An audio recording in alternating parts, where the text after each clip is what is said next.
adalah milik Letnan 1 Pierre Andreas Tendean. Ini peralatan yang dimilikinya, ya. Dan ini adalah foto keluarga.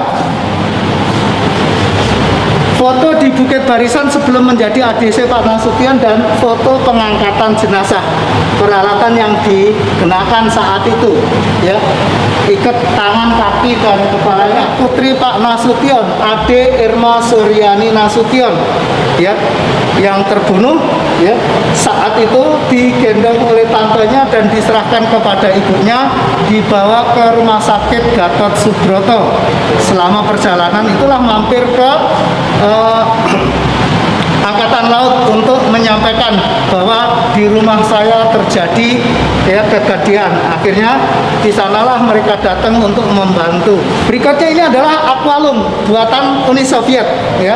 Ini adalah salah satu dari ketiga aqualung yang digunakan untuk, ya, pengangkatan jenazah di Sumur Maut Desa Lubang Buaya. Nah, terakhir ini adalah radio, ya, yang digunakan oleh Mayor Jenderal Soeharto untuk memimpin penumpasan pemberontakan G30S PKI. Ini bentuk radio zaman dahulu. Ya. Dalam sunyi yang panjang dan sejarah yang penuh luka, nama Kapten Pierre Andries Tendean abadi sebagai simbol keberanian dan pengabdian. Di usia yang masih muda, hanya 26 tahun, ia telah memilih jalan sulit sebagai perwira intelijen di tengah badai politik dan pergolakan bangsa. Anak muda kelahiran Jakarta, berdarah Minahasa dan Belanda, itu bukan hanya prajurit, tapi juga penjaga kehormatan negara yang pada dini hari 1 Oktober 1965 rela mengorbankan nyawa demi tugas dan loyalitasnya kepada pimpinan.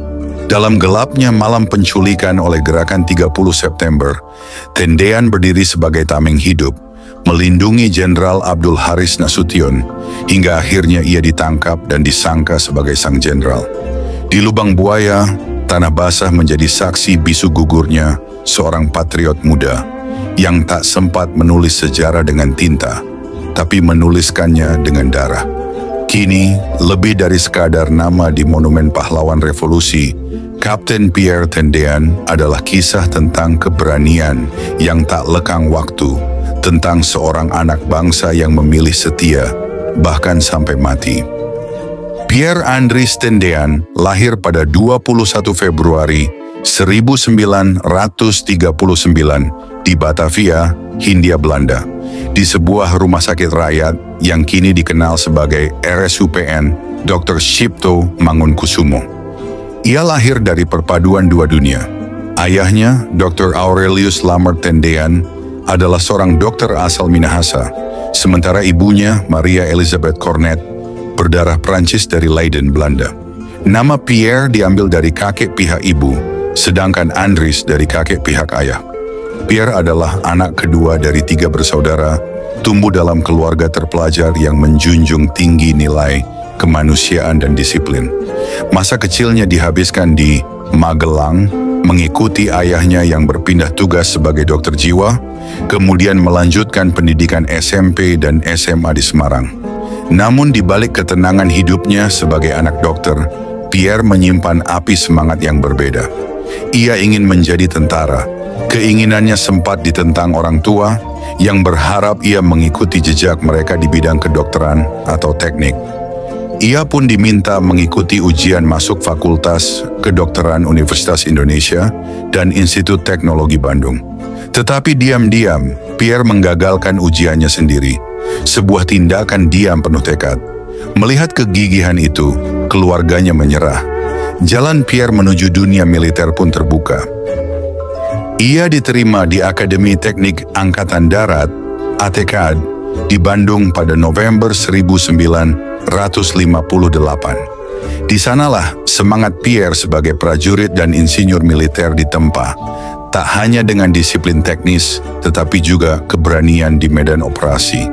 Pada 1959, saat masih menjadi taruna, Pierre ditugaskan dalam operasi 17 Agustus untuk menumpas pemberontakan PRRI di Sumatera Barat. Bersama rekan-rekannya dari Batalion Taruna Zeni, ia dikirim ke Danau Singkarak untuk merehabilitasi jalur kereta api yang dirusak pemberontak. Tugas pertamanya di medan operasi ini menjadi awal pembuktian ketangguhan Pierre. Usai operasi, ia kembali ke Jakarta dan menerima Satya Lancana Saptamarga atas jasanya. Pangkatnya naik menjadi Sersan Taruna dan tak lama kemudian ia dilantik sebagai perwira muda berpangkat Letnan II pada 19 Desember 1961. Tak berhenti di situ, pada 1963 Pierre mengikuti pendidikan intelijen di Bogor.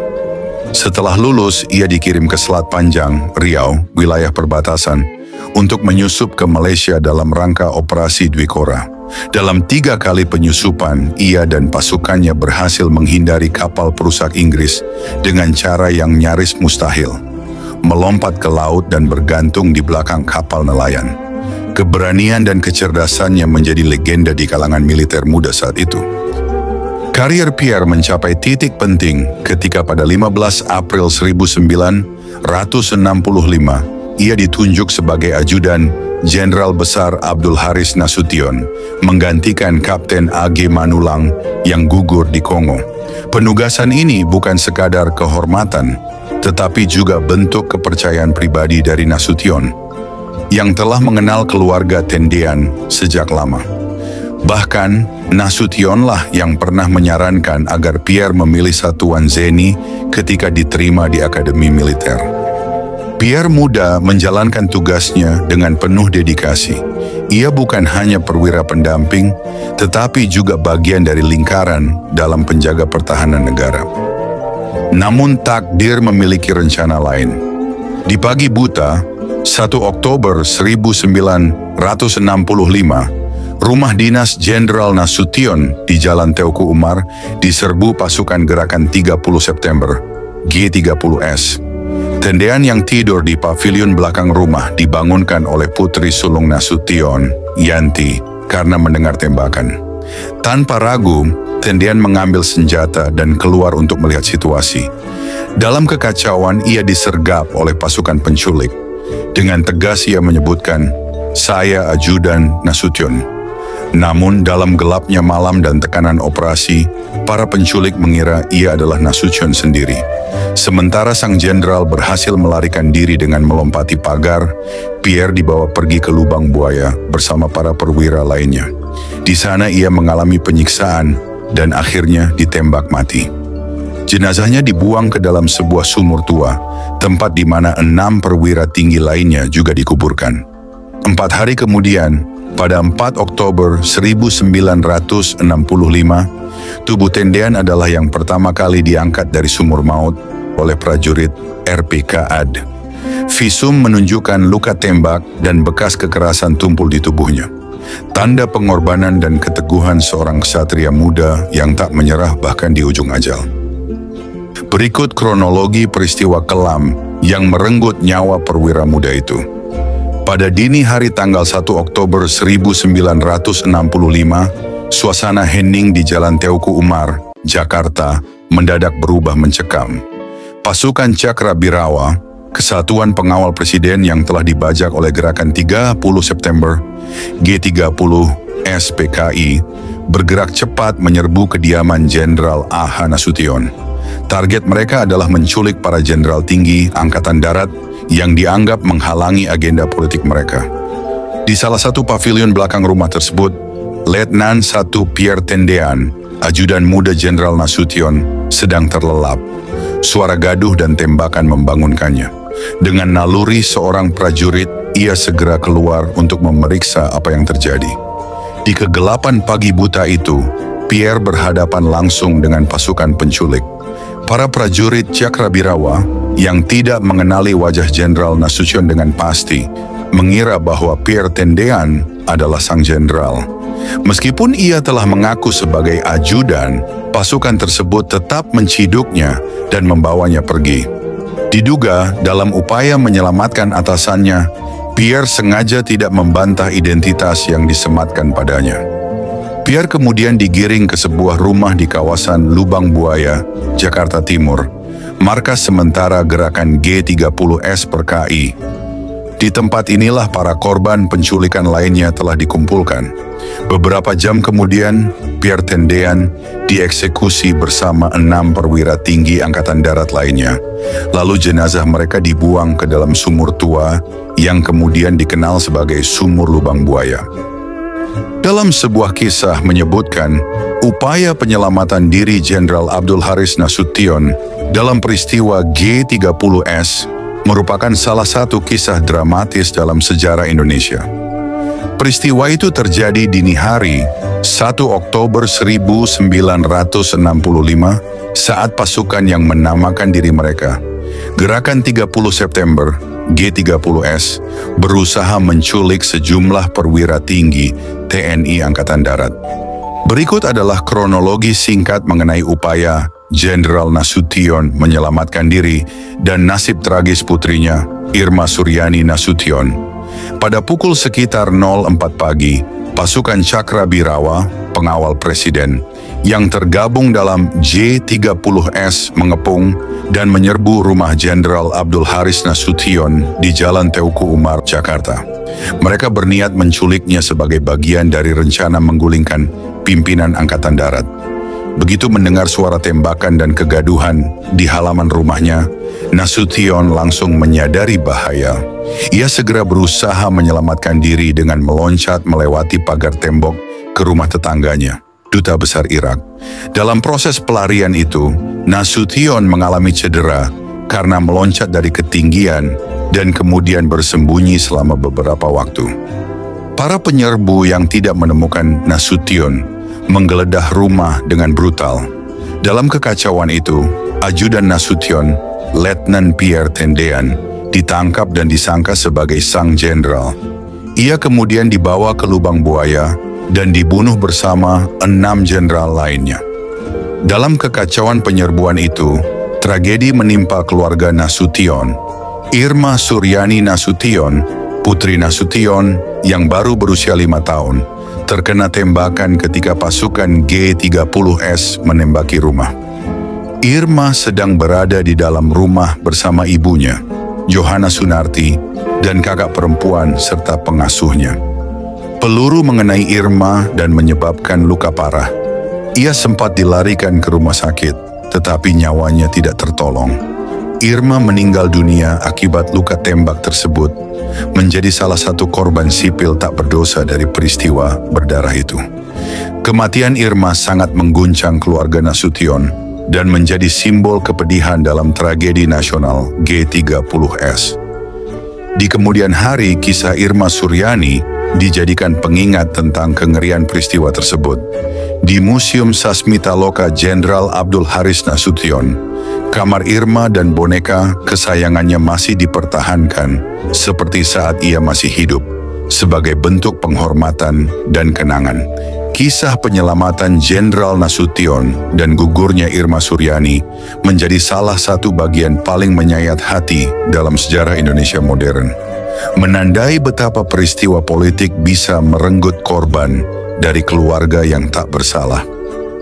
Pada 5 Oktober 1965, Pierre Tendean dimakamkan secara militer di Taman Makam Pahlawan Kalibata, diiringi pengangkatan pangkat Anumerta menjadi kapten, serta penganugerahan gelar Pahlawan Revolusi Indonesia.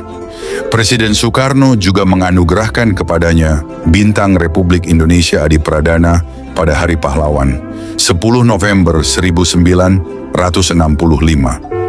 Jejak Pierre Tendean dikenang melalui monumen di Lubang Buaya, Manado, dan Semarang, serta diabadikan dalam berbagai nama jalan di seluruh Indonesia. Pierre Tendean adalah gambaran sempurna tentang semangat muda Indonesia yang gigih, setia, dan berani. Ia tak hanya gugur sebagai korban sejarah, tapi juga berdiri sebagai simbol keberanian tanpa pamrih. Dalam hidupnya yang singkat, ia telah menorehkan kisah abadi. Dari seorang anak dokter yang membangkang demi cita-cita, menjadi mata-mata di medan asing, hingga gugur sebagai martir dalam malam kelam Republik.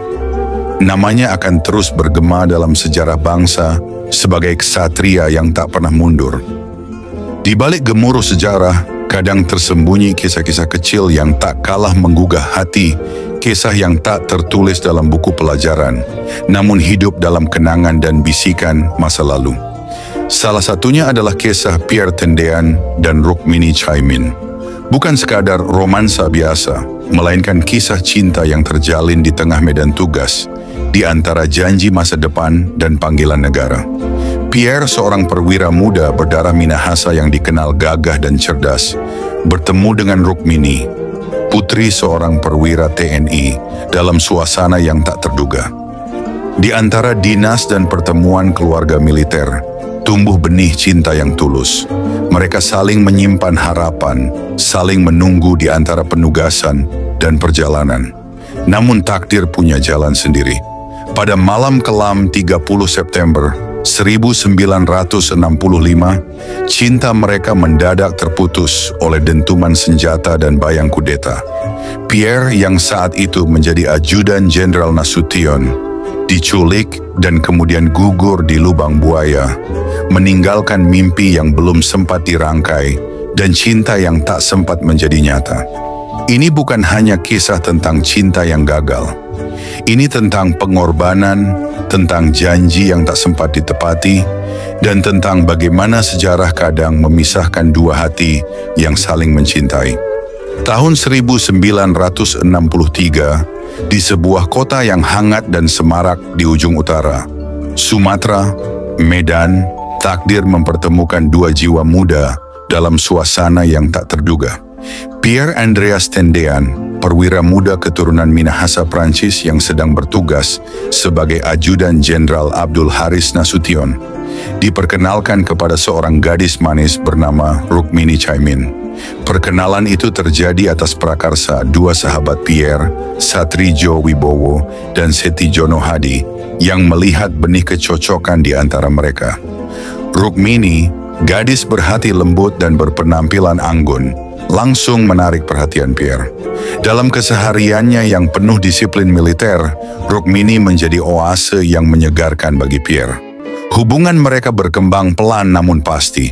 Keduanya saling mengenal lebih dalam, berbagi impian, dan perlahan menenun masa depan yang ingin mereka jalani bersama. Namun jalan cinta mereka tak semudah yang diharapkan. Perbedaan keyakinan menjadi tantangan besar yang menghadang. Pierre seorang Katolik, sementara Rukmini beragama Islam. Dalam masyarakat Indonesia pada masa itu, perbedaan agama seringkali menjadi tembok kokoh yang sukar diterobos. Meski demikian, Pierre tidak gentar. Ia bersikeras memperjuangkan cintanya, meyakinkan Rukmini dan keluarganya bahwa cinta sejati tak mengenal sekat keyakinan. Dan akhirnya, pada 31 Juli 1965, Pierre melamar Rukmini. Momen itu begitu berkesan, sederhana, hangat, dan penuh harapan. Rukmini menerima lamaran itu dengan hati yang berdebar, dan keduanya pun mulai merancang masa depan bersama. Mereka berencana menikah pada bulan November tahun yang sama. Pierre bahkan sudah mulai menyusun rencana hidup setelah pernikahan. Mungkin membangun keluarga kecil yang hangat, mungkin mengabdi lebih dalam pada negara dengan seseorang yang selalu menunggu di rumah. Namun takdir berkata lain. Hanya 2 bulan sebelum hari bahagia mereka, malam kelam menyelimuti Jakarta. Pada dini hari 1 Oktober 1965, rumah kediaman Jenderal Abdul Haris Nasution diserbu oleh pasukan yang mengatasnamakan Gerakan 30 September. Pierre yang saat itu masih berada di rumah dinas sang jenderal, mencoba melindungi atasannya. Ia ditangkap, dikira Nasution, dan dibawa pergi oleh pasukan penculik. Esoknya, kabar buruk menyebar. Pierre telah menjadi salah satu korban kekejaman peristiwa G30 SPKI. Ia gugur di usia 26 tahun. Dalam tugas, dalam pengabdian, dan dalam cinta yang belum sempat disempurnakan. Duka mendalam menyelimuti hati Rukmini. Harapan yang telah disulam dengan benang kasih tiba-tiba tercerai berai oleh peluru dan kebencian. Kenangan tentang Pierre ia simpan rapi dalam kotak hatinya. Surat-surat, foto-foto, dan lamaran yang hanya sempat dinikmati sekejap. Meski hidup terus berjalan, bayangan Pierre tak pernah sepenuhnya hilang dari ingatannya. Bertahun-tahun kemudian, Rukmini akhirnya membuka hatinya kembali. Pada tahun 1972, ia menikah dengan seorang karyawan bank dan dikaruniai 3 orang anak serta 5 cucu. Namun kisah tentang Pierre tetap menjadi bagian yang tak terhapus dari hidupnya. Cinta pertama yang terenggut oleh sejarah, namun abadi dalam kenangan. Rukmini Chaimin wafat pada tahun 2019, lebih dari setengah abad setelah kepergian Pierre. Ia pergi dengan tenang, membawa serta cerita tentang cinta yang pernah mekar begitu indah, namun dipisahkan secara tragis oleh kekerasan sejarah. Kisah cinta Pierre Tendean dan Rukmini bukan hanya tentang 2 insan yang saling mencintai, tapi juga tentang keberanian, pengorbanan, dan kepedihan yang lahir dari sejarah bangsa. Sebuah cinta yang tak pernah sempat sampai ke pelaminan, namun abadi di ruang kenangan. Dalam darah Pierre Andreas Tendean mengalir semangat dari 3 benua, darah Minahasa dari ayahnya yang berasal dari tanah Sulawesi Utara, dan darah Belanda Prancis dari ibunya yang berdarah Eropa. Namun ketika tanah air memanggil, Pierre menjawab sebagai seorang putra bangsa. Ia tidak memilih garis keturunan, tetapi memilih tanah yang ingin ia belah hingga titik darah penghabisan. Sebagai perwira muda, Kapten Pierre Tendean menunjukkan dedikasi, keberanian, dan kesetiaan yang tak tergoyahkan. Dalam usia yang masih sangat muda, ia telah mengukir jejak perjuangan yang tak akan pernah pudar oleh waktu. Ia gugur bukan karena kelemahan, tetapi karena keteguhan memegang amanah negara, rela berkorban demi tugas dan kehormatan. Hari ini, kita tidak hanya mengenang kematiannya, tetapi lebih dari itu, kita merayakan keberanian, kesetiaan, dan cinta yang tulus kepada tanah air. Nama Pierre Tendean abadi dalam sejarah bangsa sebagai simbol pengorbanan, teladan keberanian, dan bukti bahwa jiwa nasionalisme tidak ditentukan oleh darah, tetapi oleh pilihan hati. Semoga semangatnya terus mengalir dalam nadi generasi penerus, bahwa membela kebenaran, menjaga kehormatan, dan mencintai tanah air adalah panggilan yang suci. Dan untuk itu, Pierre Tendean telah memberikan segalanya.